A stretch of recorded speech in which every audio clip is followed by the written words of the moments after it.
What is up, everyone, and welcome back to another episode of History Behind the Horror. I'm your host, Tane. For today's episode, we're going to be talking about Natsuki from Doki Doki Literature Club. This is part 2 of a 4-part series. Part 1 will be linked in the description if you haven't seen that part yet. Also, please remember to like the video, subscribe if you're new here, and hit the bell notification so you always stay up to date when a brand new episode is available. With that being said, thank you all for tuning in to this episode, and I hope you all enjoy the video. Natsuki is one of the 5 main characters in Doki Doki Literature Club, one of the 5 members of the Literature Club, and one of the 3 characters for whom the player can write poems to. Natsuki has straight pastel pink hair, cut around chin length, and pink eyes. Her bangs are swept to the right, having 2 prominent strands of hair beside them. Her accessories consist of a red Japanese-style crossed hair clip, as well as 2 red ribbons tying 2 small ponytails on either side of her head, with the rest of her hair left down.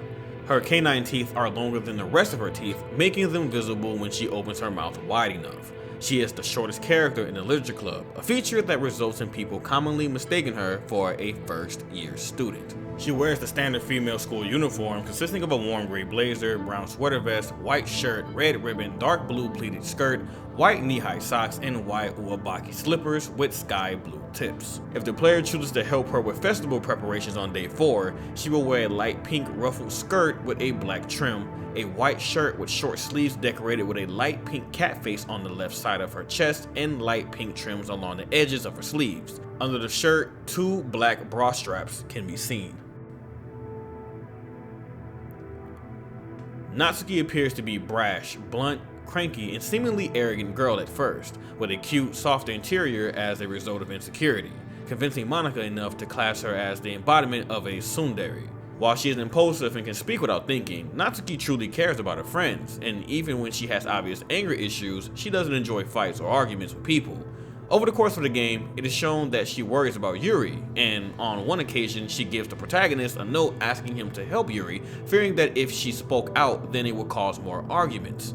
Natsuki is very stubborn and has a hard time expressing how she feels and what she wants. When repeatedly challenged, she often becomes awkward and tongue-tied, then aggressive, and then simply bursts into tears. Natsuki is also shown to be less pushy and more relaxed when she's outside of school, as mentioned by the protagonist when she visits his home. She is also known to be skilled in baking, as she made delicious cupcakes for when the main character first arrives in the Literature Club and for the festival.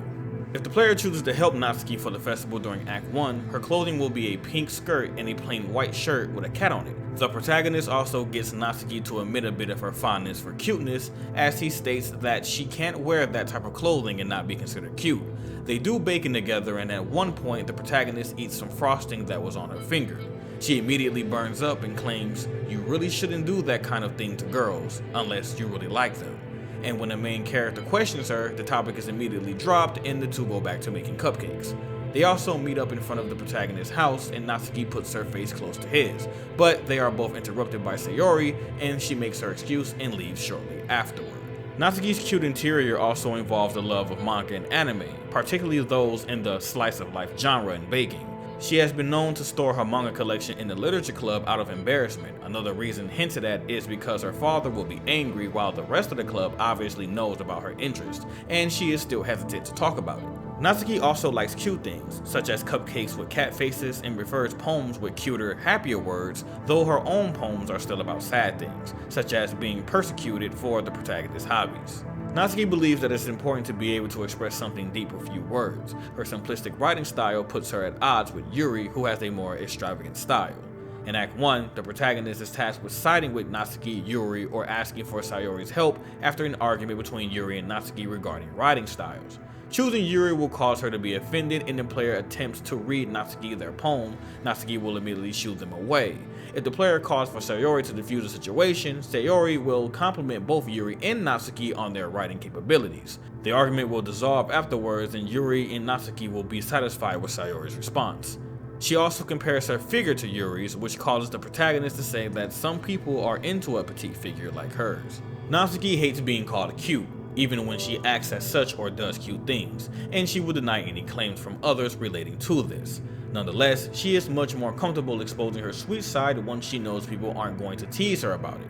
Natsuki hates it when she isn't taken seriously, whether it's her writing, her hobbies, or just her overall demeanor. It is likely she learned to be ashamed of herself and her hobbies because her classmates judge her and because of her implied abusive father, making her abrasive nature a coping mechanism. This is also implied in a secret poem, The Things I Like About Papa, which is most likely written by her. It is shown that she is a very lonely person who desperately craves affection. One example is during the third poetry sharing session.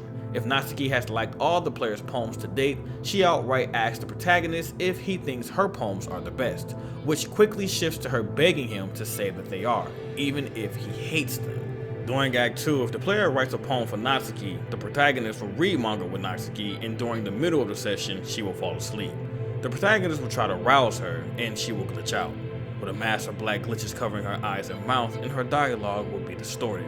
Monika will find them and ask if she's okay, to when Natsuki doesn't respond. Monika will throw her an energy bar for her to eat. Monika then tells the player that Natsuki is malnourished, which could possibly be due to her father. This can also be the reason for her lack of height and her small body. Act 2 also displays a more possessive Natsuki, as shown in the scene when she argues with Monika over getting new members. She doesn't have a lot of places that are safe for her, so when she does have one, she prefers for it to stay unchanged. If Natsuki has written another poem in Act 2, Natsuki will show immediate jealousy for the protagonist spending time with Yuri. She will show the main character her poem, which is written in base 64. She will then start asking the player if the player just wants her to suffer, and telling him that she should stop hanging out with Yuri and to spend more time with her instead. A distorted version of Okay Everyone will play, and Natsuki's eyes will become a mass of black glitches and blood will rush down her face to resemble crying blood. She then will yell, "Play with me," and her neck will snap abruptly and will rush towards the screen.